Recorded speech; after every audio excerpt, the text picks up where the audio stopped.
¿Enfrentas desánimo en tu vida? ¿Vives episodios de tristeza que aún hasta hacen que tu rostro luzca triste y decaído? ¿Vives sin fuerza en el corazón, como que te cuesta caminar en las diferentes circunstancias y en los diferentes escenarios de tu vida? Yo quiero decirte que la Biblia nos habla acerca del desánimo. Y en Éxodo capítulo 6 se nos abre el tema del desánimo con el pueblo de Israel. Moisés le da a conocer al pueblo de Israel todos los propósitos que Dios tiene para este pueblo. Eran propósitos de liberación, eran propósitos de un despliegue de su poder. Pero dice Éxodo capítulo 6 que era tal el desánimo y la penuria que había entre el pueblo de Israel que no fueron capaces de escuchar las palabras de Dios en los labios de Moisés.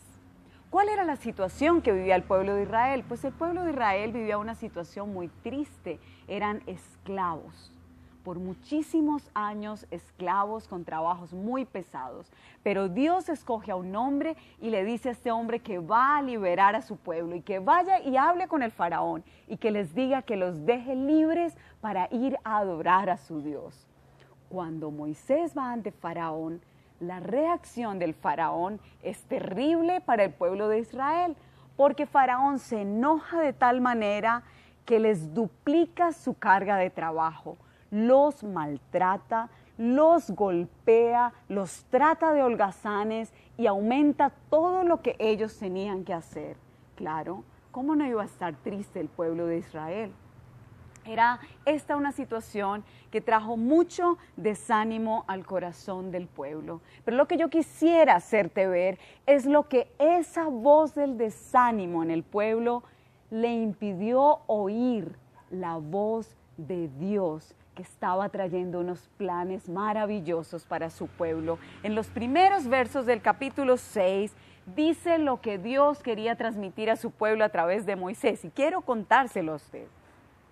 En primer lugar, el desánimo no le deja escuchar a este pueblo que Dios sí está escuchando su gemir, su llanto y sus lamentos. En segundo lugar, el desánimo no les dejó escuchar que la situación de esclavitud que vivían iba a tener un fin, que Dios iba a quitar esa opresión.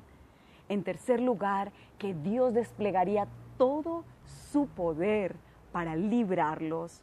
En cuarto lugar, que había ya toda una historia de Dios caminando con Israel desde Abraham, Isaac y Jacob, y que Él estaba recordando su pacto y estaba confirmando su pacto. Y también que les iba a dar una tierra y que los iba a hacer su pueblo.